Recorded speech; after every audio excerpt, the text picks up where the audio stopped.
Okay, let's make a start. Assalamu alaikum. Bismillah, alhamdulillah, wa salatu wa salamu ala rasulillah. For the people who don't know me, my name is Abu Hafs. I'm a teacher and I've been asked to... Sorry? My name is Abu Hafs and I've been asked to give this presentation for some guidance for the teachers of Salaam Academy, inshallah. That's going to start soon. So what I've done, I'll show you the itinerary. What I've decided is we'll visit each of the teaching standards, and these are very important because the teacher is expected to show or demonstrate these high standards of personal and professional conduct.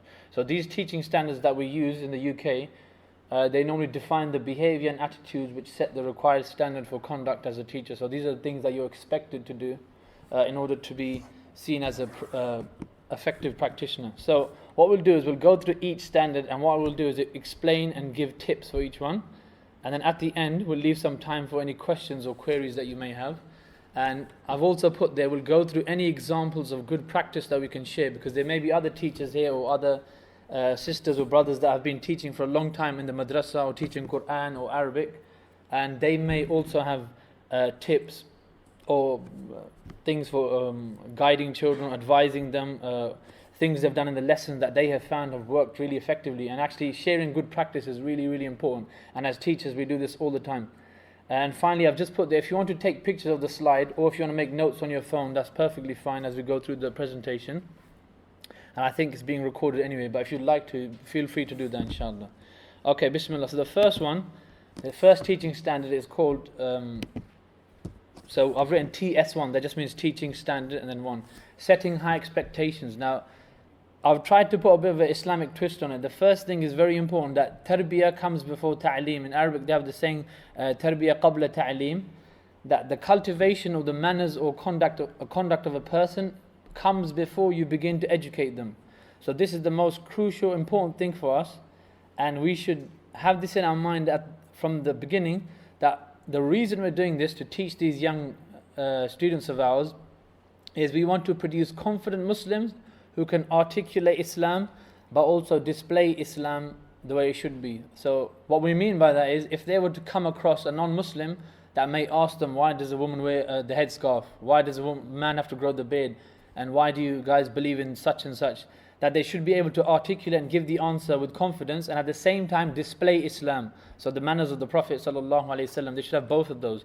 So we should always remember that in our mind, that it's very, very important that we focus on building these children or our students holistically, and we're looking at the bigger picture. So we're not focusing solely on education, we're actually looking at making sure that by the time they leave us, we've developed them and developed their characters, made them into leaders. So teaching standard 1, here are some of the points they have. The first one, it says, establish a safe and stimulating environment for your children, for your pupils, rooted in mutual respect. This is really, really important. You must go through the ground rules with the children in the first lesson. Before you do anything else, you must make it very clear that you're here to learn. Yes, we may have fun. There may be aspects of humor in the lesson, but it's very important that you make it very clear that I'm the teacher, you're the student, there's certain rules we must follow. And you can establish these with your students. A good way is actually on the first lesson to go around and say to each student, right, what do you think would be a good rule to follow? So one might say, we don't shout out.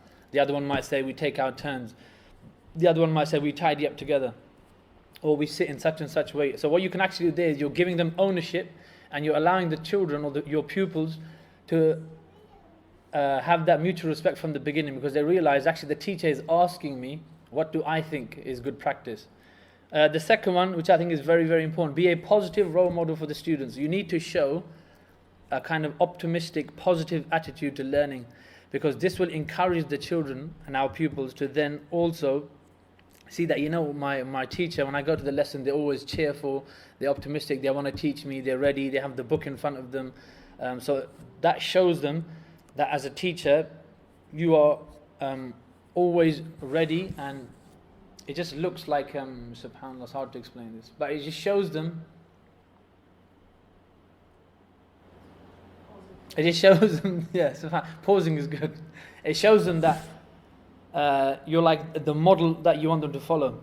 So this is also an Islamic concept, that the leader should always like set the footprints to show the students that, look, this is the way this needs to be done. And I'll cover that a bit further on, which is actually another aspect called modeling, where you show the children this is the way it should be done. So you don't just tell them, but you show them how to do something.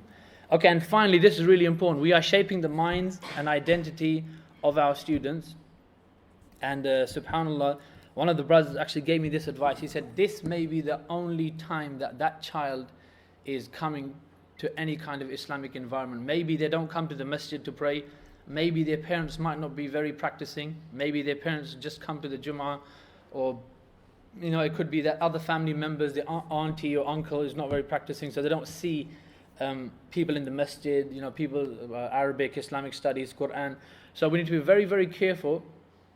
And one of the points is actually going to be behavior management, but I think we need to be very careful and always keep this in our mind that we're actually shaping the Muslims of tomorrow, so we're shaping the future Muslims, and we must be very, very aware that everything we do, they will see that. And if we do something bad, or something which may be seen as evil or negative, then they may see that as, oh, Muslims do that. And on top of that, subhanAllah, all the sisters, you wear hijab, all the brothers, you've got a beard, so they already see that as, this is the Muslim in front of me. And if you're showing a positive image, that will inshallah help them and motivate and inspire them, inshallah. Okay, TS2, the second one, Bismillah, is actually promoting good progress. And this means promoting good progress throughout your sessions, so like throughout a term or throughout a half term. Now we are accountable for the students' attainment and progress. Now attainment, can anyone tell me what the difference is between attainment and progress? We hear these words a lot. And they say the student has got, in attainment they got such and such, in progress they got such and such. Any idea what these terms mean? So isn't it based on where they start from, where they end? So progress, someone who may be at a very high level, but you may not progress that much. Excellent, good. Yes, alhamdulillah, good. So attainment is, for example, which grade they've got. They may have got A or a B or a C. They attained A. And progress is, as Akbar just said, the amount of steps they've made. So if someone is already high ability and they've achieved an A, they may not have made much progress. However, if someone started off with like a C or a D, and in the end they made loads of progress and attained A, their progress might be larger than someone else. So that's what that is. Also, being aware of the pupils' capabilities and prior knowledge. This is really important. If you're teaching a Quran class or Islamic studies class, be very careful about chucking in lots of terminology that they don't understand. For example, you may have a really young class where the children are maybe, 7, 8, 9, and there's certain terms you may say, they haven't got a clue what they mean. So they'll just be lost in your lessons. So be really careful of that. And you can actually do that in the first few lessons by asking the children, asking your pupils, what have you learned before? What do you already know? Let's share some things that you've studied. Maybe you're doing salah, for example. It may be something simple as wudu. And you may mention something in wudu and they haven't got a clue what that is.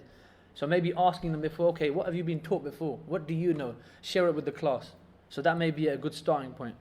The next one, guiding pupils to reflect on the progress they have made. This is very, very important, and the Islamic concept of revising or doing muraja and reflecting on your actions. We should encourage that in the children and tell them every time you go home, try to either tell someone else, it could be your younger brother or sister, it could be your mum or dad, someone in the house, tell them what you've done.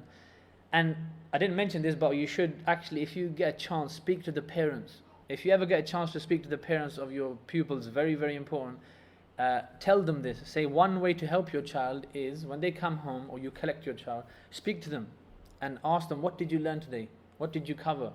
Can you tell me what you learned? Would you like to tell us at home? Would you like to share it with us? Maybe when they're eating together or they're sitting at home on the sofa. These things are very, very important, where they reflect and they start to revise over the work that they've covered.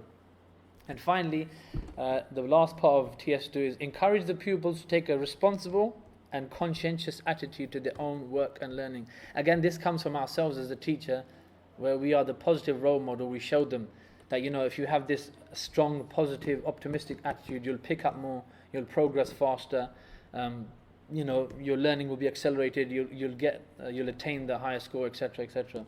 And that can also work. Most of the things we're covering are actually from the schooling system, but we can apply Islamically same way. It could be Quran, for example. Someone may come in very low, they just know alif, ba, ta, But because they see that you love the Quran and the way you recite it and the way you're a good teacher with them, you're funny with them, maybe you explain the tafsir of it or something, that will inspire them and they will say, you know what, I want to be like that. And then they may actually accelerate their progress and start to pick up alif ba ta. Next thing you know, their tajweed and they're improving, they're now making hifz of Quran. So you can actually see progress within 6 weeks or 8 weeks. Next one, TS3. This is the third teaching standard. And this is very, very important. You must demonstrate that you have a good subject knowledge. So we must have a secure knowledge of the area that we're teaching. So for example, let's say we're doing Islamic studies and we come to a chapter of something to do with fiqh that's really in detail. And we're teaching a class that has older children, like teenagers. We need to make sure that we've actually gone away ourselves and read around this and actually studied it further. Because this helps the students to see us as the expert, the person who knows what they're talking about. Otherwise, your children will realize you're just winging it, you're making things up, maybe you're freestyling, you haven't read this yourself, you're just looking at the book, you're reading from a chapter, you're asking a child to read. Okay, so the kids are very clever, the children will pick up on these things, they'll realize actually you don't know what you're talking about, you haven't read this before, and you're just reading the book the same way we are. And I've put here, show that you understand the topic or area by giving examples. Pupils love this, students and especially children, they love it. Whenever you give them a real life example of something, it makes more sense to them. And I give lots of examples to boys to do with things like football or the PS4, Fortnite. Now I hate these things, but sometimes I need to use these because I realize this is the only way to engage them. So I have to give them real life examples of things they might see on social media or on YouTube or Instagram, because that's the only way to actually catch them and bring them in, get their attention. And that also shows them that, okay, the teacher has studied the topic, but number two, he can relate it to something that we understand. Fourthly, promoting the value of research. Again, going to the Islamic concept of, gaining knowledge, utlubul ilm, so that we further ourselves. And this should show the children that outside of the lesson, you can also go away and research. And nowadays, subhanAllah, it's so easy. Everyone has their phones. You can just go on Google and search something. But if you promote that value of research and show them that going away and trying to study something, finding out more information about it, and then maybe saying to them the next lesson, okay, who remembers what we did last lesson? Okay, did someone go and read about it? Okay, what did you learn? Tell the others. So what you're doing there again is sharing good practice. You're showing that this child went away and they worked hard, they found out something extra, and this is the new information they found out. So again, it is embedding that practice of gaining knowledge, sharing knowledge, and then look, subhanAllah, going on to teach others, which is something that Imam Ibn al-Qayyim said very famously. He said, if you want to be a good learner, he said, once you've learned something, you must then be able to teach that to someone else. Whether it's Quran, whether it's something from Islamic studies, or anything actually, literacy, maths, it could be anything. Whatever you've been taught, you must then be able to teach that to another person. And finally, for us as teachers, it's very important that we demonstrate high standards for literacy, articulacy, and correct use of the terminology. Now, this is not the classroom, but in our classroom we may have a whiteboard. It's very important that when we write on that whiteboard, whether it's in Arabic or whether it's in English, we try to make sure that we're using the correct spelling. We show good handwriting while speaking. So when you're talking to the children, yes, you can use slang, you can be comfortable with them, but again, being careful. For example, when they're speaking, they may say something like, oh, he catched the ball. Just correct them. Say, oh, do you mean when he caught the ball? So what you're showing them here is the correct model, even when they're speaking on the whiteboard, and even when you're explaining something. So when you're explaining something, again, be very careful. Make sure that you're modeling for them and showing them the right standard that, we should speak like this, or we work like this. Even when they're working with their partner, they may be working with the person next to them. Or you might ask them to present something. Try to encourage this in them, because it also creates like leadership for them in the future, inshallah, when they'll be standing up in front of a crowd or maybe giving a khutbah or something. Yeah, so they'll realize that I need to have a high standard when I'm talking or I'm writing, etc. The next one, TS4, the fourth teaching standard, is planning and teaching good lessons. It's very important that we make our lessons engaging and fun for our children. Now, obviously, most of us are not teachers here, so we may not be used to the concept of planning and sitting on a laptop and thinking of ideas, and I need to print so many things out and I need to photocopy things and I have to put things on my display. But even without these things, you can still plan a good lesson, and you can teach the children still good concepts. So the first one is impart knowledge and develop understanding through effective strategies in the class. And I just put a few there. One of them is choral drilling. So when you're doing, for example, Quran, this is very good. You may have the imam or the teacher, and they read a part of the verse, and then they say to the children, right, copy me. And this works very effectively with younger students, but also even adults. So they may say a part of the verse, Inna alladhina, and then the children recite. Then they recite another one, and they recite. So this is drilling. And it's also, subhanAllah, something that they do in the army, in the military. So the commander will say something, and then the cadets or the soldiers reply back. So it's something that's used throughout. It can be with adults, it can be with children, teenagers. The second one, eliciting.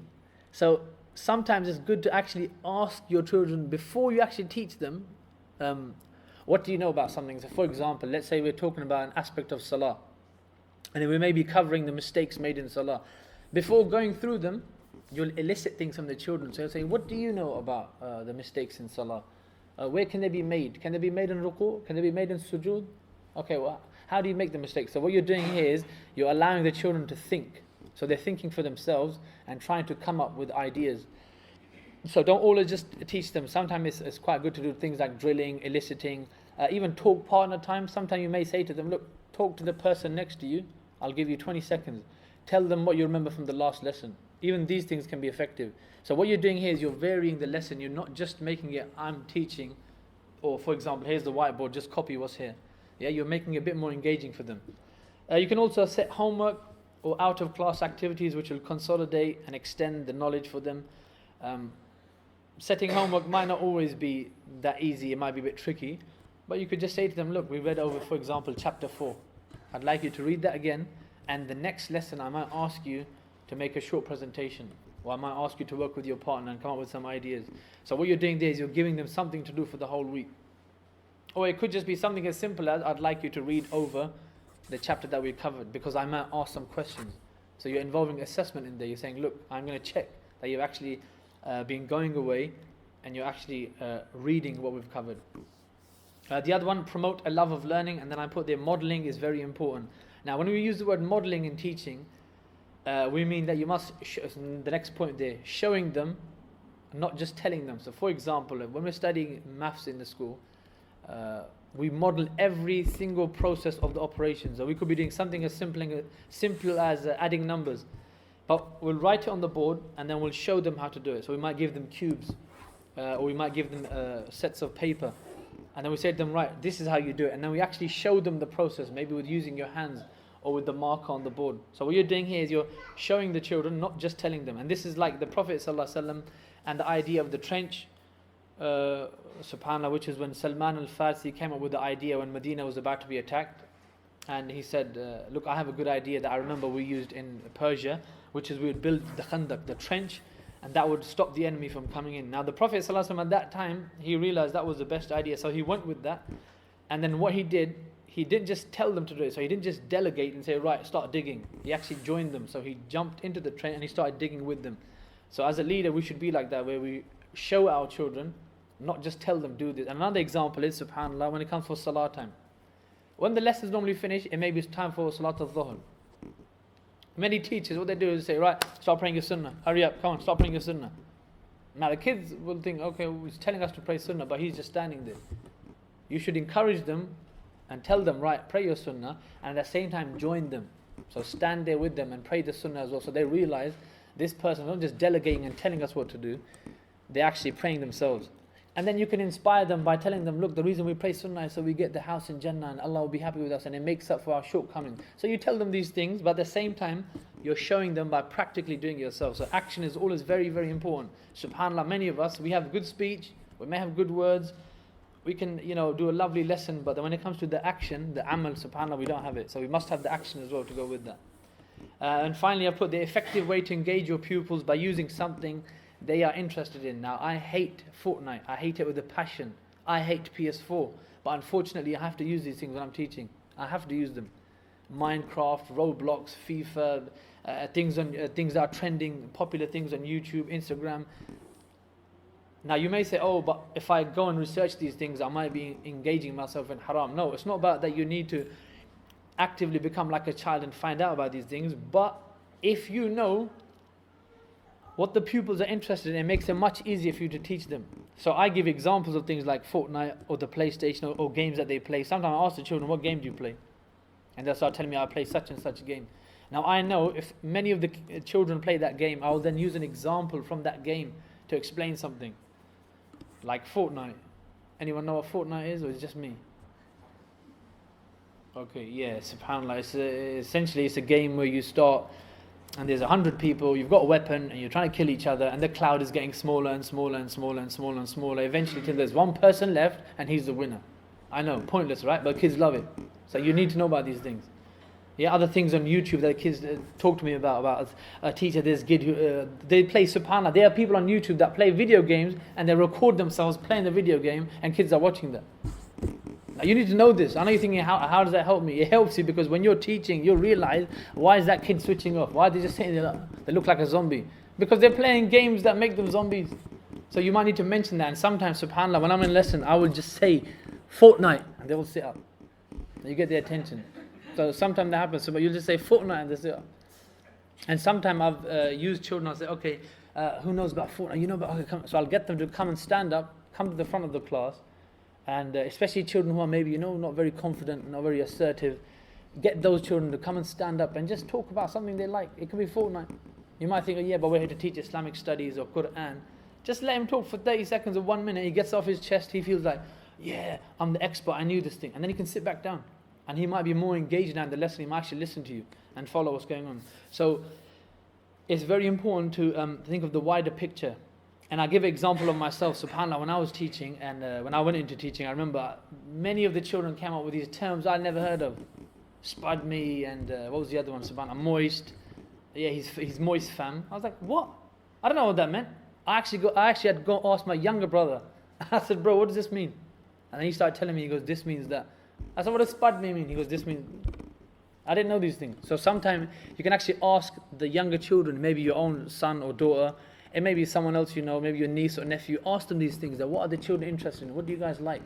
What things inspire you? What things do you always play? And subhanAllah, they are on the PS4 most of the time. I mean, most of the children that we work with and we ask them, what do you do when you go home? They don't go to the madrasa. They don't go anywhere. They just PS4, PlayStation. And the one child, I remember asking him, I said, how long do you play for? He goes, teacher, I go home 4 o'clock. He goes, I play till 10 o'clock. I said, you play for 6 hours? He said, yeah. I said, how do you have the stamina to play for 6 hours? He goes, oh, I'm used to it now. He goes, I'm just sitting there playing.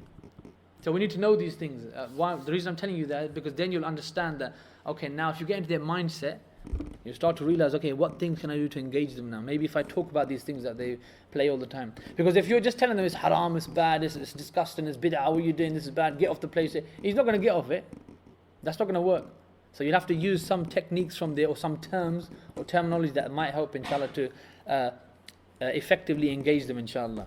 Okay, next one, TS5, the fifth teaching standard is differentiation. This is not differentiation in maths, yeah? Which is something you might think. This is differentiating, as in making the task or making the lesson different depending on the pupil. So as a good teacher, we should know when and how to change the lesson and make it different for someone who's higher ability, someone who's maybe lower ability, someone who maybe doesn't understand, because that will make the lesson more effective. And if you look at the little picture on the side, it says they know the learner, assess the learner, what changes can you make. And if you can vary the class, so for example, let's say you have 10 students and you realize these 5, they understand everything, they're quite good. So I'm doing chapter 6, we're going through Salah, and these 5 students are very, very quick, they know all these things. You can maybe move them on to another chapter.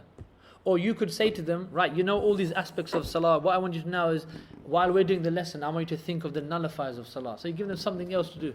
Yeah, you're pushing them, giving them a challenge. And the other children who you're working with, you can now work with them, those 5, and the progress might be a bit faster. Because now you haven't got those other children who are higher ability slowing you down by saying, oh, I've done this. I've done I know the answer, and they keep shouting out the answer. You get that, don't you? Yeah, you hate that one, right? When you're saying something, and that boy or girl is just shouting the answer out. So I know, that's like, what's 2 plus 2? I know you know it's 4, can we let him try? It's like that. So what you could do is get those children who understand, move them to a side, give them something else to do in the same lesson. And then you can work with the children who are maybe lower ability or need more time. And that may help them to progress and accelerate faster, inshallah. Having a secure understanding of what factors inhibit pupils to learn.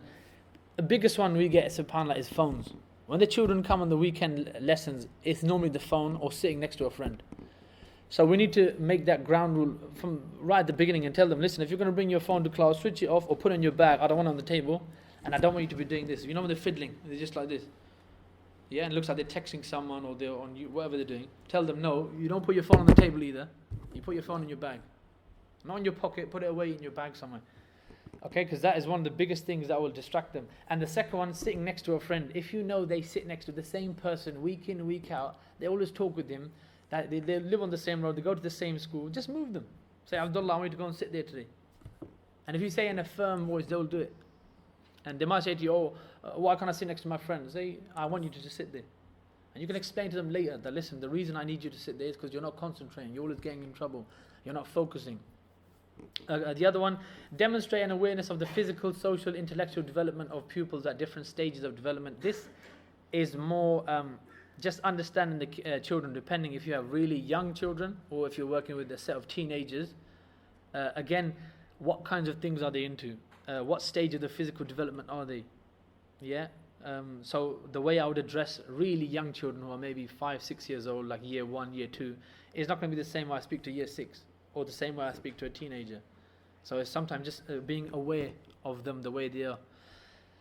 All these different things. And finally, have a clear understanding of the needs of all students. So this is very important. Maybe in the first lesson we should do this. The first or second lesson, try to see, is there anyone in my class that is maybe SEN? I've written the EAL, that means English as a second language. I've had that before. I've had children with not very good English, and I never knew that. I'm going through the lesson really fast, really fast, really fast. He sat there the whole time, he was going. And at the end, I've said to him, did you understand what I said? He's like, la. I was like, you don't understand what I said? La, Shaykh. He didn't know what's going on.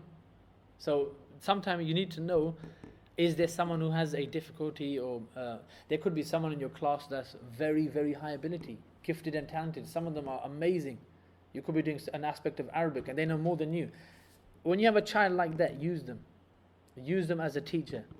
So you can actually say, right, Muhammad here, he has a very, very good understanding of Arabic. Muhammad, could you come and help us?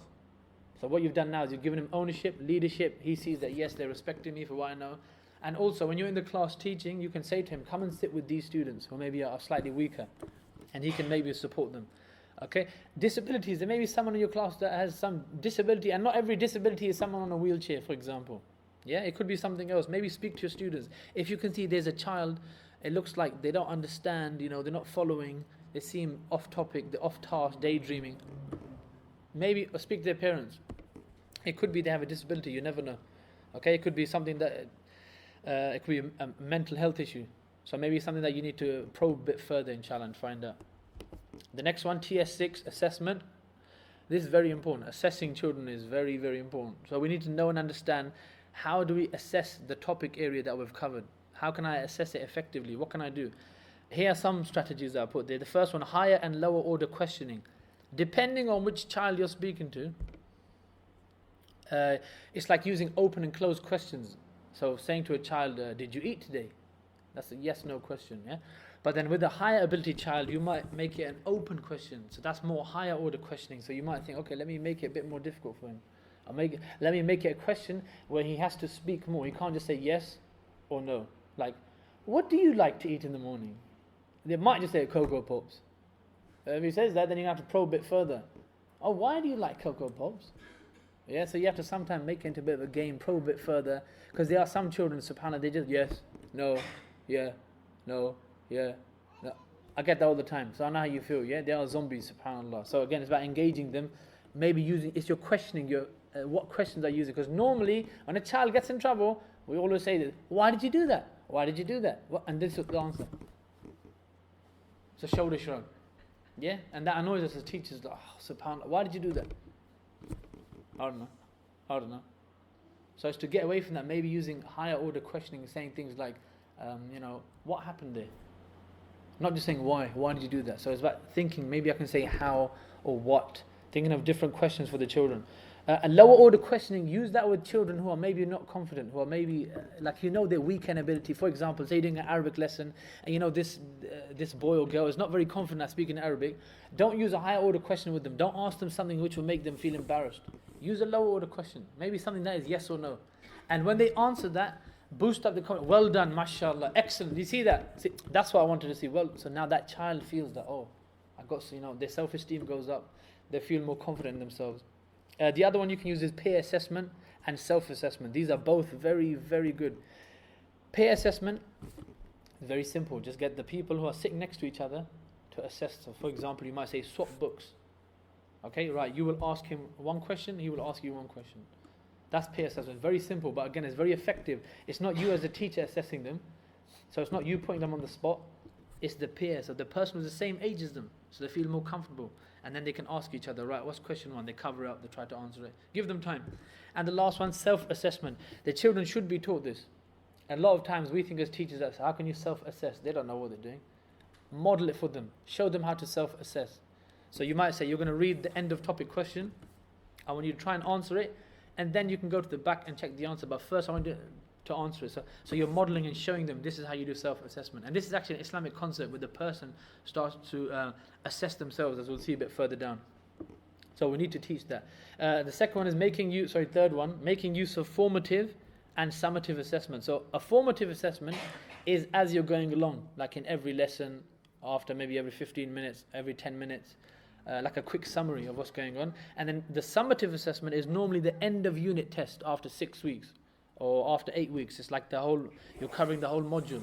Okay, so we should do both of these. Most teachers, we focus on summative assessment, where we just cover everything at the end of that unit. And most children don't retain that many things. They forget everything. And many children won't revise. They might not go home. They haven't got time. Like I said, they may not be from a very practicing background. Maybe their mother and father are not encouraging them. And subhanAllah, many parents will just see this as a kind of buyout clause. Like, you know what, my child goes to Islamic school. Yeah, they go on Saturday to Salaam Academy. So for them, that's like, they're doing Islam. I don't need to do anymore. When they come home, he's busy doing this, and he's going to a football class, and he's going here, he's doing archery, etc., etc. He's busy with school. He's got GCSEs coming. The excuses will never end. So as teachers, it's very important that we do formative assessment when we're going along with them. Every lesson, every 10 minutes, every 15 minutes. Yeah? Speak to your partner. Tell your partner what you learned. Right, who can tell me the answer to this? And again, remember, establish a ground rules. Don't let them get away with shouting out.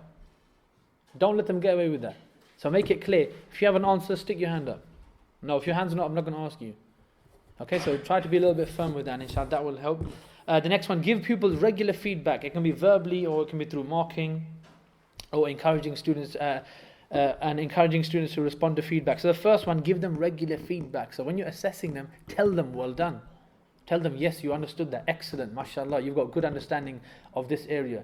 If not, tell them. Say, you need to work on this. You don't fully understand this. I want you to go back and read over this again. Or if you have a question, come and ask me. Or go and ask such and such person. They may be an expert, someone else that may be more suited to answer that child's question. For example, it may be the imam of the masjid. It may be someone senior in the community. It might be someone else. It could be a mathematician. It could be a lawyer. It could be a doctor, depending on what you're studying at that point. So give them regular feedback. If you're involved in marking, I don't know, we might be, if we are, even marking, putting a small comment there saying, well done, or you've understood this, or come and see me later to explain it again. Because what that shows the child is that you're actually bothered, and you're reading their work, you're listening to them, and you're telling them well done, or no, you need to work on it. And then the final one, they encourage students to respond to feedback. So when you've given them feedback, reminding the children that, look, I've told you what to do now. I've told you your weakness, or I've told you something that you're strong at. Go on to the next step. Or when you've met this, come and tell me, for example, Quran. You might say to them, right, you haven't memorized that verse properly. You're still making the same mistake. So I want you to go back and read that again. And they come back to you, they make the same mistake, you encourage them, no, look, you still haven't done it properly, I want you to go again, read it slowly, maybe model it for them again. Drilling, remember we said drilling?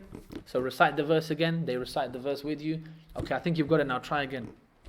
Okay, because again, that will show the children, these small things that we ignore, they actually work in the larger picture. They're actually very, very effective, these small things like that. And the kids really appreciate that, the children, that the teachers are taking time to actually give me feedback that's tailored to what I need to do. And the last one, embedding the Islamic teaching of reflecting and accounting oneself, and the famous words of Umar bin Khattab, where he said, حَاسِبُوا أَنفُسَكُمْ قَبْلَ أَن تُحَاسِبُوا. Is that right? I hope so. So account for yourself before you're held accountable. And he would say that in his khutbahs. So we should teach the children that and let them know this, that it's very important that they are reflective and they're accounting themselves, so they realize themselves, sometime my teacher might not be there, my mum and dad might not be there, my brother or sister may not be there to support me. I need to reflect myself. Yeah, I need to account for myself. Some of the brothers might know, check yourself before you wreck yourself. Yeah, something like that. So you're teaching the children that, check your own behavior, check your own feedback, assessment of what you're doing before you come into a problem, before you wreck yourself and something bad happens. So you're teaching them, and again, this is something that's a life lesson for them. So yes, it comes with assessment and teaching, but you teach that for the rest of your life. I want you to be like that, where you're judging yourself before people judge you. Even in subhanAllah, on the Day of Judgment, Allah says, اقرأ كتابك كفى بنفسك اليوم عليك حسيبا. Is that right? Yes. Read your book. Allah says, you are enough as a witness of yourself. Sah? So we need to teach the children that listen, you're going to be accountable for yourself. Learn to do it yourself. Don't wait for other people to tell you that you've done this wrong, you're doing a sin, you're doing this bad. So teaching that a reflection and telling them things like, look, at the end of the day, before you go to sleep, thinking over the day, right, what did you do? What mistakes did I make? Maybe I need to repent, make tawbah, things like that, inshallah. And the last one, the crucial one, the one that we love, behavior management, TS7, bismillah. Most teachers have problems with this. This is always the longest unit. When we're doing a staff training day, when we're doing any kind of training, this normally, most questions are related to behavior management. So I've tried to come up with some things here, but again, I can't cover everything. But let's, bismillah, here we go. TS7. Have clear rules and routines for behavior from the get-go, from the beginning. Make it very clear to them that you cannot do this. You must do this. You must sit on your chair. Teach them the adab of sitting. I hate it when kids do that. You know, the slouching, yeah. That's disrespectful. Teach them that. No, you can't do that. You're in the lesson. Sit properly. Face the teacher. Have some adab. Tell them there's an adab of learning. You must follow these certain mannerisms. The other one, when you're teaching and they're talking, they're whispering to each other. Tell them no. Tell them fold your arms. Tell them sit up. And use these trigger words. These really help. Certain trigger words are the best, subhanAllah. So, obviously in the classroom we have 30 children. We're going to have maybe, let's say 10, 12, 15. Yeah? Use certain trigger words and train them. So when you say sit up, they all know it means I'm sitting up, my arms are folded. So you're not going to say fold your arms, you just say sit up, they know, because you've modeled it when the first time, show them, model it, that this is, when I say sit up. Yeah, then you might say stand up, again you model it for them, that this is standing up, and we're standing like this. Now you might think, we're not in the military, but the thing is you need to make these routines and rules clear from the beginning, otherwise the children are going to walk all over you, and they do that, trust me. They will see a weakness in a teacher, especially with behavior, controlling behavior, and they will just start doing what they like.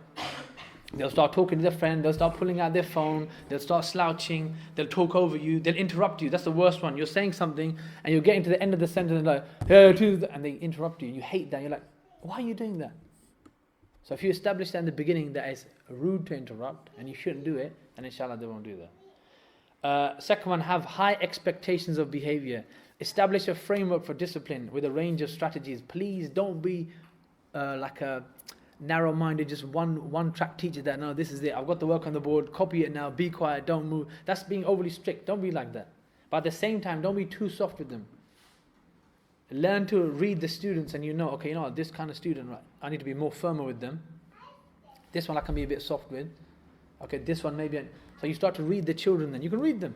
You can tell, isn't it? SubhanAllah. He's like adults. You can read an adult. He just come from a long day of work. He's tired. You're talking to him. He's like, He's not bothered. So you can read their face. Same with the children. Read their faces. And then use a range of ways of disciplining them. So with some children, it's just the eyes. And we give them the eyes. They know, I've done something wrong. They'll stop. Other children, the eye's not going to work. You may have to raise your voice. And not that we encourage shouting, you shouldn't shout, but you need to sometimes raise your voice here, unfortunately.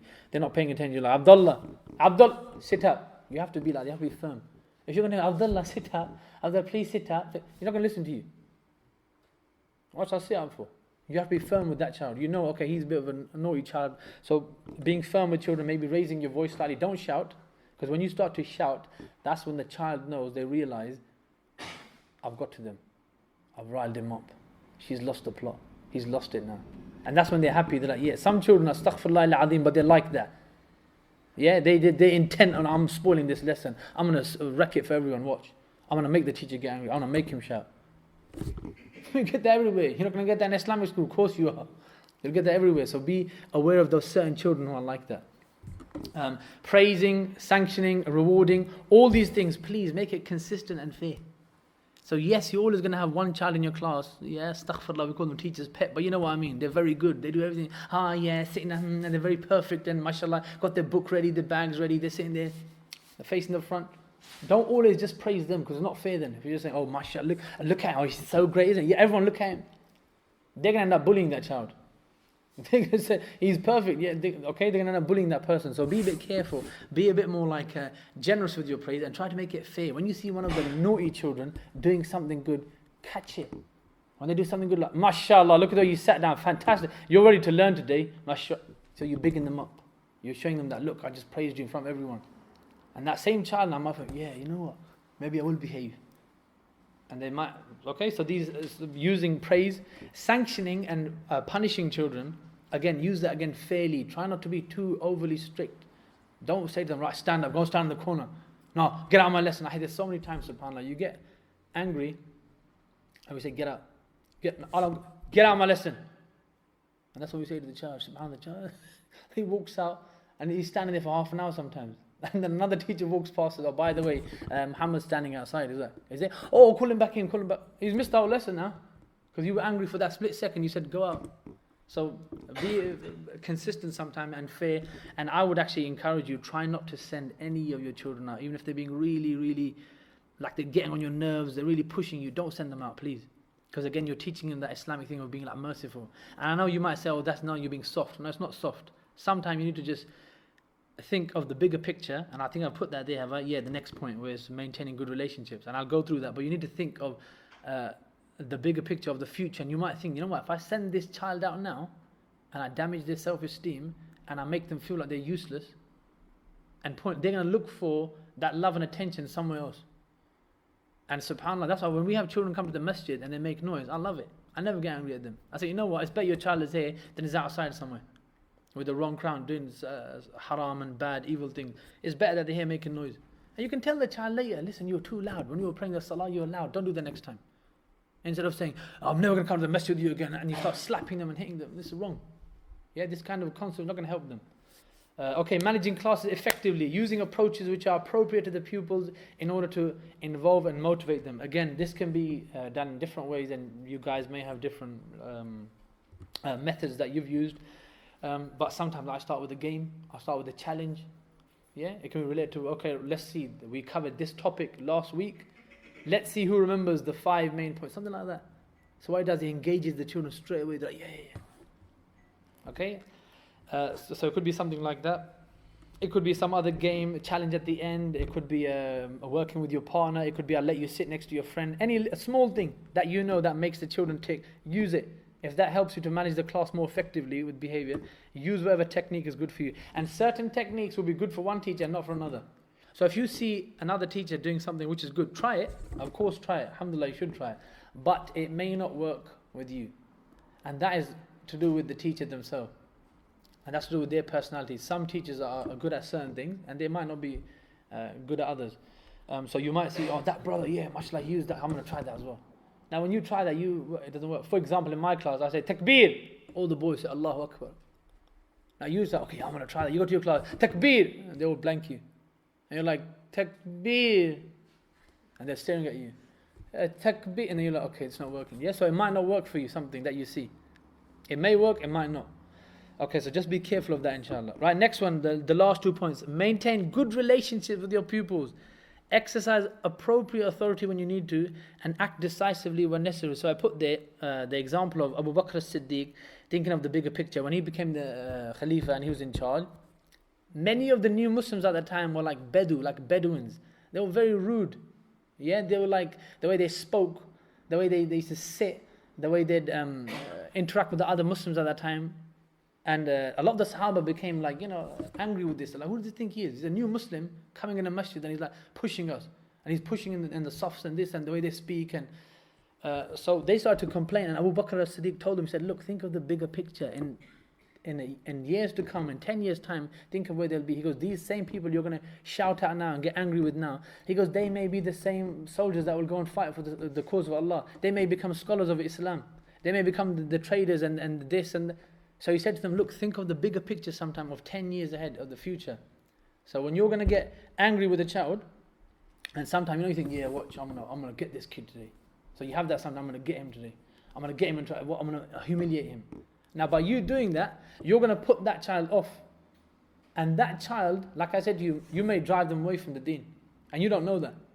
Because they may think, you know what, every person I've seen with the beard, every sister I've seen with the hijab, that's all they do. They talk down to me, they tell me off. They tell me, be quiet, get out. So you need to make sure you think of the bigger picture. Even when they're, pushing your buttons, they're stressing you out. Just think, hold on a minute, in 10 years' time, this kid is going to be 16 or 18 years old. And you should think that that's my son or that's my daughter. Don't look at them and think, this is someone else's son, I don't really care. This is someone else's daughter, it doesn't bother me. No. We should look at them and think, these are our children. And it's our duty that in 10 or 15 years' time, they're going to be the future leaders of Islam. So we need to show them that love and compassion sometimes. So yes, when they're being naughty, when they're being cheeky, don't let them get away with it, but do it in an appropriate way. So for example, don't shout at them, don't ridicule them. Like, you start saying something like, stand up, yeah, you, yeah, always talking. Yeah, you think you're bad, no, things like that are not going to work with them. That's just going to put them off. Try not to do that. Okay, you might say, stand up. Okay, I'd like you to move from there. Come and sit over here. So you're showing them that you're being firm, but you haven't said anything that's bad, wrong. And then afterwards, speak to that child at the end of the lesson. Say, you were very bad today. Say, look, the way you behaved, I didn't like it. You disrespected me. You were talking over me. And then ask them, do you think that's something good? Obviously, most children, they're going to say, no, that was bad, Oh, my friend distracted me. Say, okay, next time, don't sit next to your friend. Or they say, oh, I was playing on my phone. Okay, next time, put your phone away. So what you've done here is you've given them an action plan for next time, how they can solve the problem, so to speak. Okay, and you're acting decisively there. You're being assertive as well. Good. And the last one, discipline or give advice to pupils according to their level. And this is very important. Just like the Prophet ﷺ did when he talked to different companions and he said to them, the best of you are such and such. Best of you are the ones who teach Quran. Best of you are the ones who are good to their women. Best of you are... Okay? So depending on which child, which student you're talking to, you cannot say the same thing sometimes. So you might have to say to some of your weaker pupils, you need to work on this. You might say to some of your children who are more boisterous, arrogant, showing off, I don't like your attitude, you need to work on this. Okay? It'll be better for you if you do such and such. So we must be careful with that. Depending on who you're talking to, speak at their level, and try to understand them before you begin telling them off and ripping into them. Yeah, just try to think maybe there's things going on at home. SubhanAllah, so many of our kids, SubhanAllah, they have things going on that we don't realize. I'm talking about Muslim children here. I had loads of issues with, and then when I find out, the head teacher tells me, oh, their parents are divorced, or they're going through a very nasty divorce, or someone just died in their family, or his brother's got this disability at home. Now we don't know these things. We just see the child playing up in the class and we begin to tell them off and shout at them, insult them, get out of my class. Sometime again, like I said, think of the bigger picture. Think of why they're here. The reason they're here is because we are creating the Muslims of the future. Yeah, so we want them in the future to think that Muslims are good people. They're kind, showed me compassion. I'll give you an example of a brother, subhanAllah, I came to the masjid once only for a salah. He had a bit of a funky hairstyle, yeah? He had like hair coming off here, mohawk going on. But the point is, he came to the masjid. He did the salah, and one of the older uncles got really angry with him. He goes, why are you in the masjid for? And the guy was like, well, I came to pray. He goes, you can't come with that kind of hairstyle. What do you think this is? This is what the Prophet said. And he just, in front of everyone. Everyone is there watching and they're like, why are you saying this? That same brother, subhanAllah, I never ever saw him come to the masjid again, ever. And we were, no, alhamdulillah, wasn't I hope he's not here. And this is another masjid, and subhanAllah, what that same brother, he said that to, he never came to the masjid again. I never saw him again in the masjid. So look at that, something that you think is just, it was just the uncle advising him, but it's a wrong way to do it. There's an appropriate way to do certain things. And that was not publicly in front of everyone saying to someone, yeah, look, you got There's another example with someone with tattoos. Yeah, same thing. Uncle gets angry, starts shouting again. It's not the way to do it.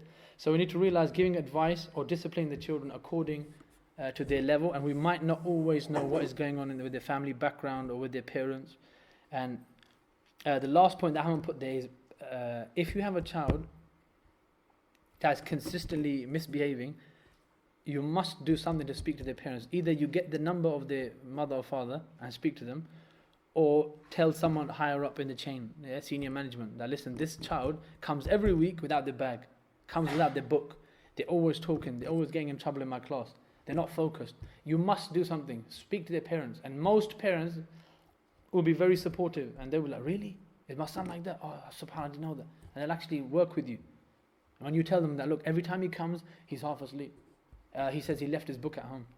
And he sits next to his friend. And he's always playing on his phone. Tell them these things so the next time at home when they go, they'll get something. Yeah, they'll get discipline. So when they come back, they'll be more focused, inshallah. Okay, because those kinds of things are not really our... when they leave us, obviously, how much can we discipline them? We can discipline them within the lesson.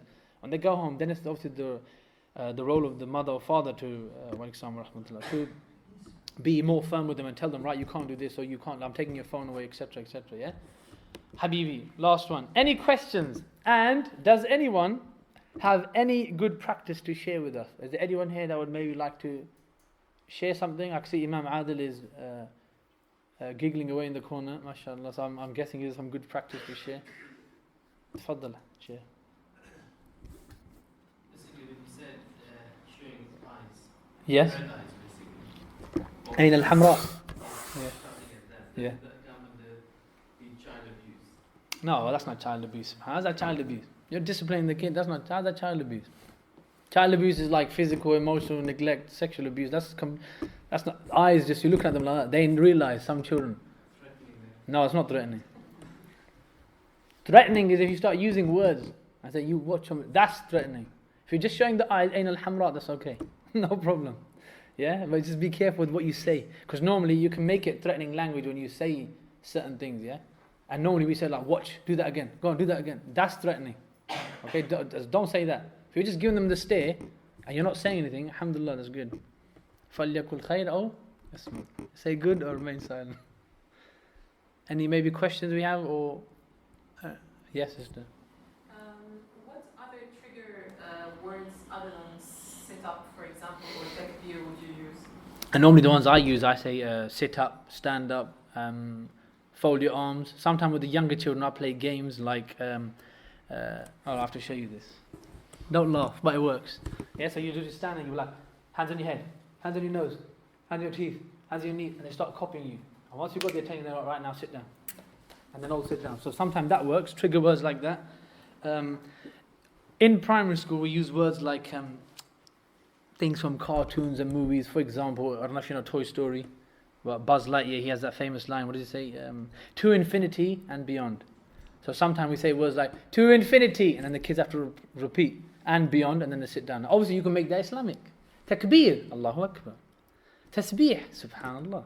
Yeah, so you can change it depending on how you want. And this should be established right at the beginning. If you normally try and do this halfway through the semester or like after 6 weeks, it normally doesn't work because the children are not used to it.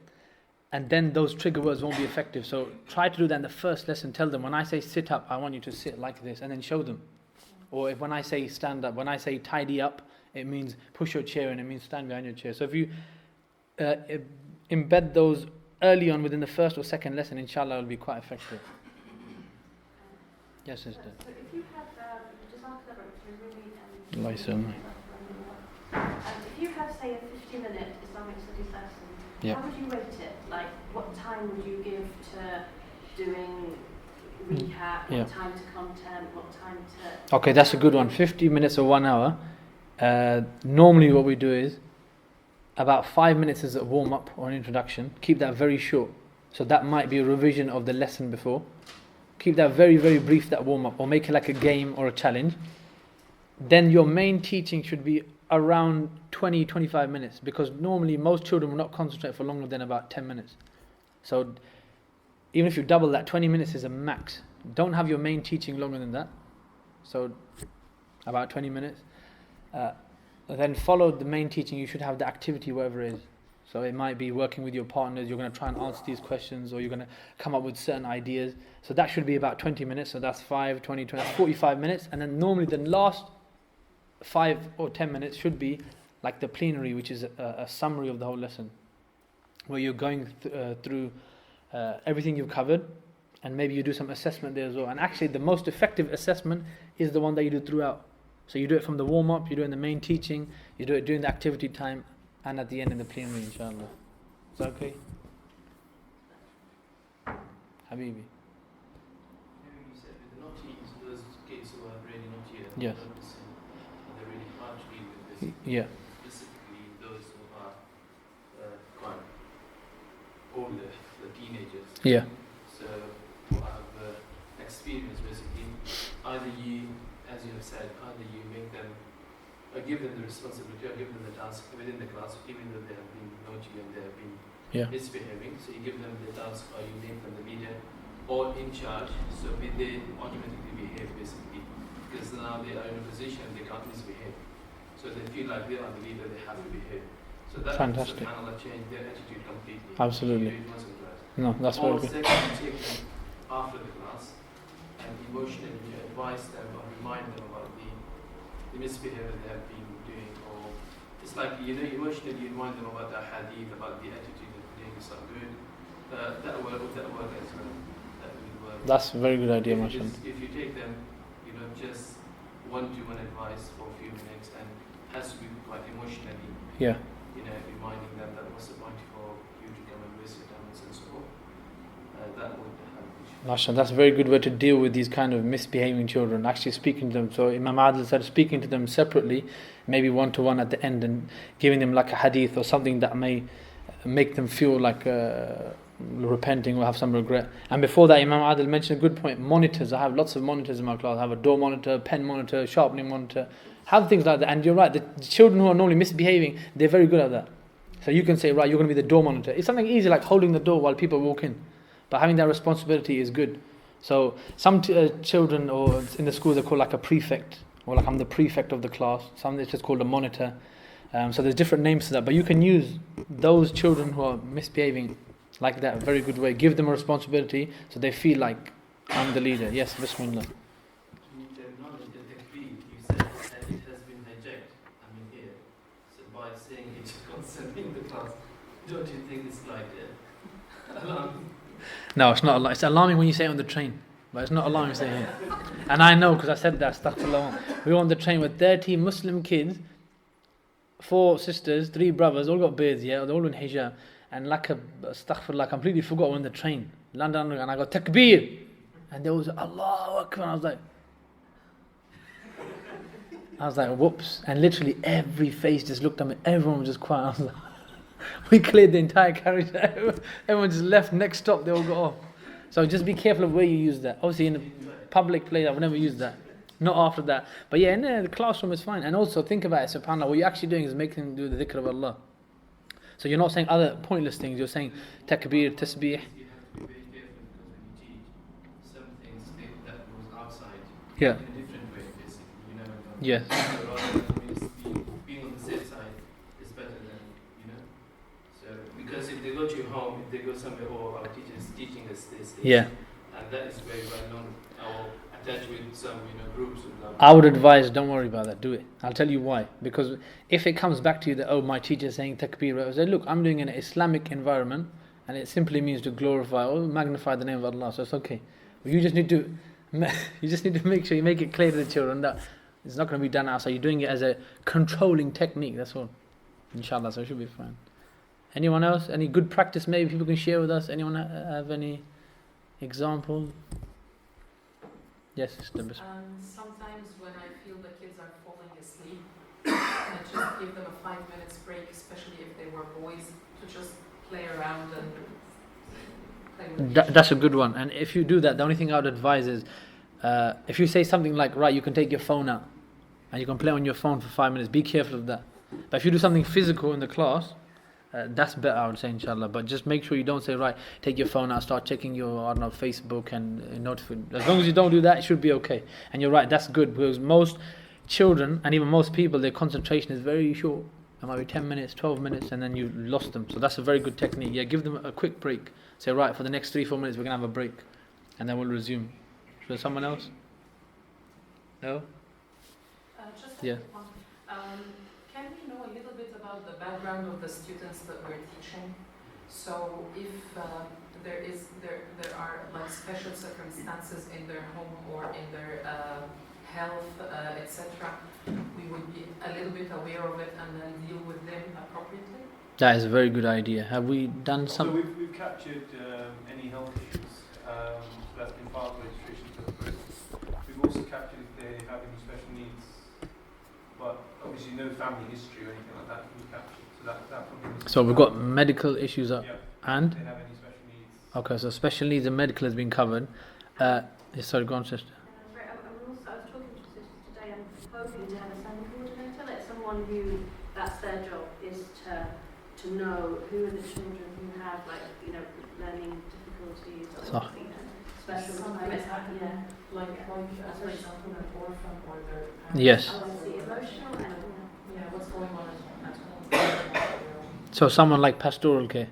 Yeah, that's very important. Having someone who knows these needs, like you said, someone might be an orphan or something like that, divorced parents, etc. That's important. We should have maybe someone in place like that. Would that information not just come from like the masjid admins and should be driven from the parents to the academy on a need-to-know basis? So Maybe if we parents maybe if we aware encourage that the we- parents, yeah, if we encourage the parents to tell us Yes. if there is something going on that we need to know, that will help us. Inform the teacher. Yeah.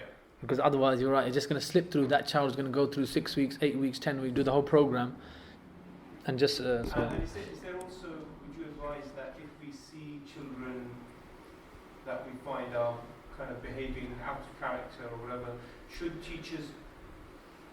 we then inquire with the parents that this is what's happening in class and, is there any reasons that we should be aware of? I would, Should we be if making those inquiries? yeah, I would. Anytime I see this, even at school, any child who's behaving, like I said, consistently for a period of time, it could be like a few days or a week, always speak with their parents and find out what's going on. I remember there's one child I had, subhanAllah, all week she's playing up, she's being rude, talking back, a young girl. And then when I spoke to her mum, she goes, yeah, look, me and her father were having problems. Now, it's only when she told me that I started to understand. I was like, oh, okay. And she started telling me more, we're going through a nasty divorce, I've got 4 kids, this and that, we're in a 1-bed flat. So the picture gets like, now you start to understand why. So yeah, always speak to the mum or dad if you can, as soon as possible to see, look, they're showing challenging behavior, they're not listening to us, they're not responding in the class, and then find out what's going on, and that will help you. And please don't think that, their parents might think I'm being nosy. It's not being nosy. If you tell them that, look, sister or brother, I'm saying this to you because it's your child who's doing the same thing again and again, and it's for their welfare, for their safeguarding, to benefit them. Can you, is there something we can help with? Because many times they might need help. They may need some support, and maybe you can give them support and say, look, go and speak to this person, or maybe we can do this for you.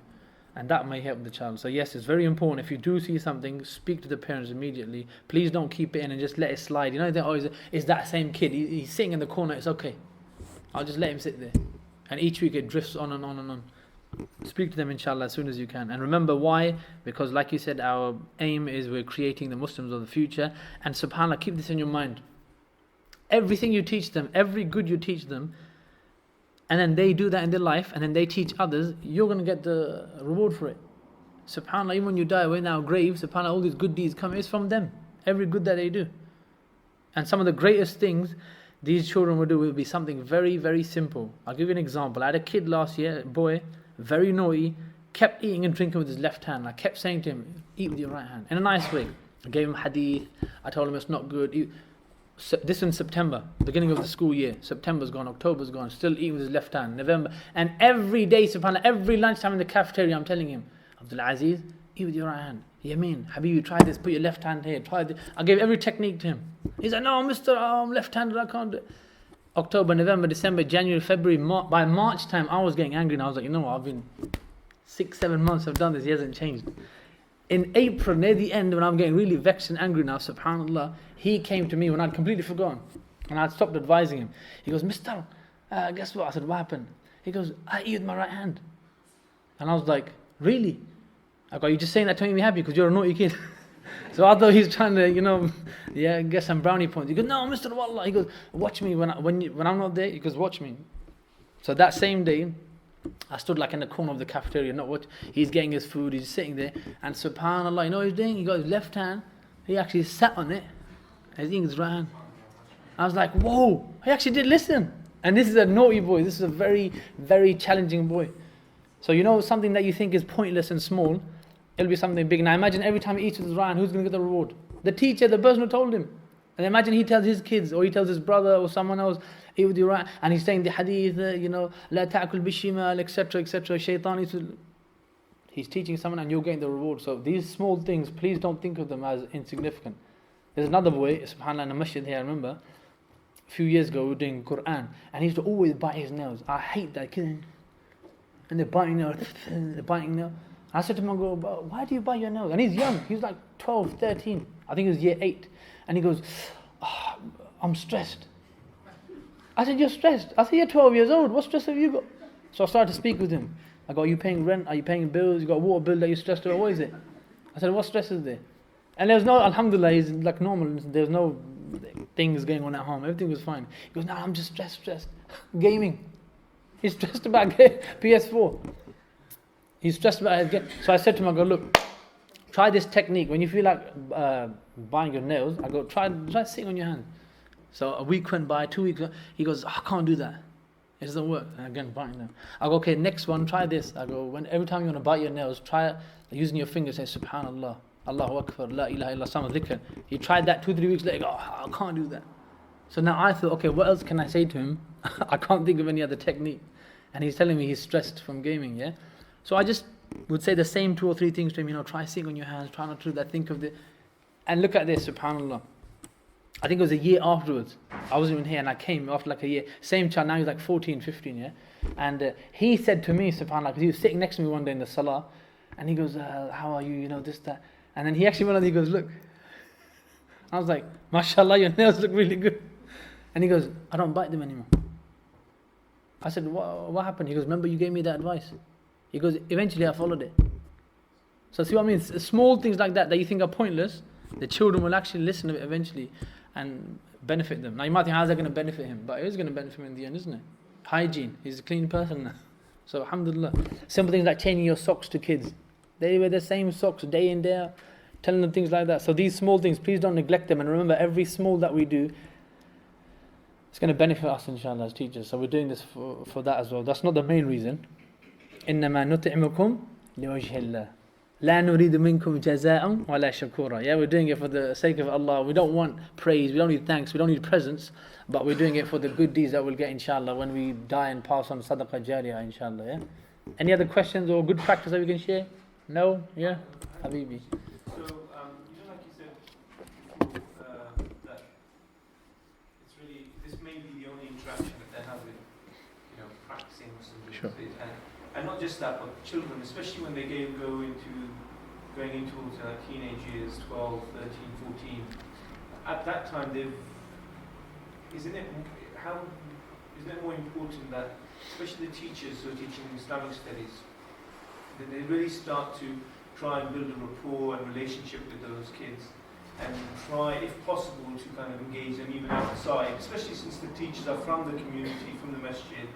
So when they see them, say if they just come across them in town, to make an actual effort to go and say salam to them, etc., so that they actually become like go-to people for them. They're not just there Sunday. That's very important. Making that positive rapport with the child is really, really important, especially like you said, teenagers, that 13, 14, that kind of funny age. It's really important for us, if we're in that responsibility and we get that class, that we set the tone from the beginning and become friendly with them. Don't just be that strict teacher, like shadeed all the time, telling them off and you're doing this, doing that. Try to be friendly with them, joke around with them sometimes. So make it a bit more friendly. And like you said, they'll look at you and then say, right, this is a Muslim and he's actually very kind. He's quite funny. And talk about things that they talk about. So for example, if they love football, just talk about it or read about it or something. Find out about it. Like I've done that sometimes. I don't support Chelsea, but I have to learn about them sometimes. I'll give that example because I know you use that. Or Arsenal, whatever it is, whichever team, something. Sometimes I remember like reading up about someone, like they had a manager change or they bought a new player. And then when you say that to the child, he's like, oh wow, You know that as well. They look at you in a completely different light. Like you said, you build that rapport instantly by saying one thing. Oh, mashallah, you bought, who did Chelsea buy? But you know what I mean? Like you've read on the news or something, and then you mention it to the child that, oh yeah, you guys bought that player, didn't you? Yeah, he's going to be really good.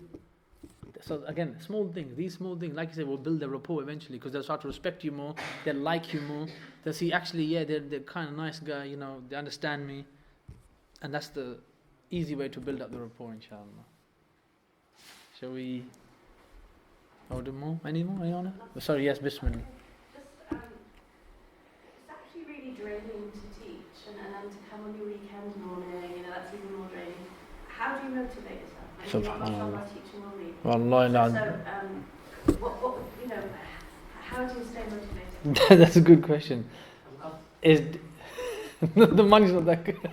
The main way I do it is that verse that I mentioned of Quran. Because when I went early into teaching, that's one of the things I remembered, that Allah is saying that there's people who do things purely for the sake of Allah. They don't do it for praise or someone saying, oh, you're a great teacher, or you did this, or giving you presents or money, etc.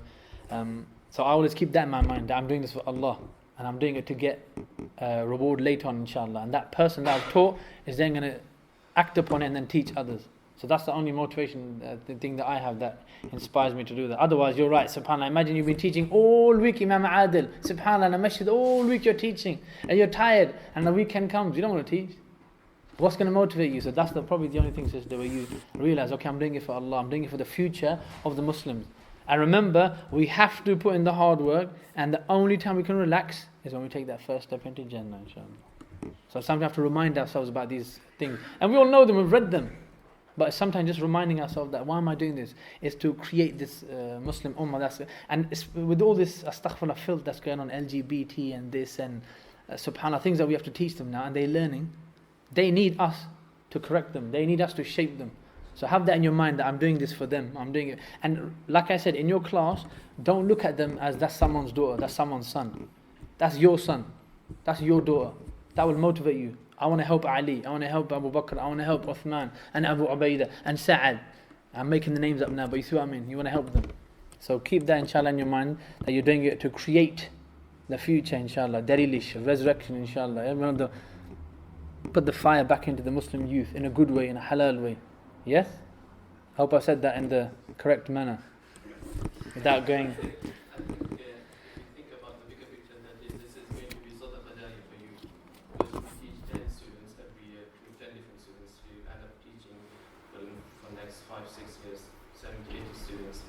And if just one of them becomes something else, subhanAllah.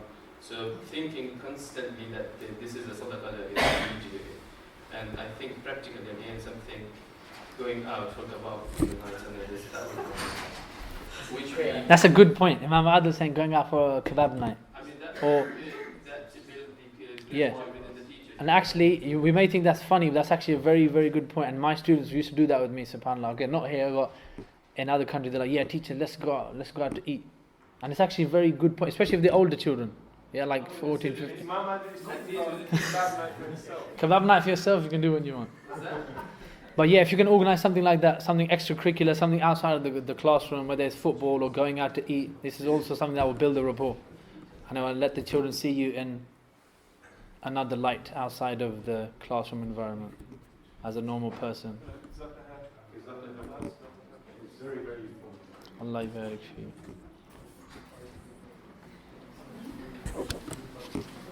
Can we just remind the teachers that there's the next training session is this Saturday? No, this is Imam Adam's training session. This Saturday and yes, the day training. 10 to 1. 10 to 1? At 10 to 1 at the Hive. So I guess the attendance is, I guess, mandatory for the Hive teachers. Imam Adam is yes, Brother Akbar? yes. Yeah, no. It's open to everyone. Brother Akbar? Yes. Could you please get an attendance record from the brother? I've taken a picture. Oh, I know it's, yeah. It's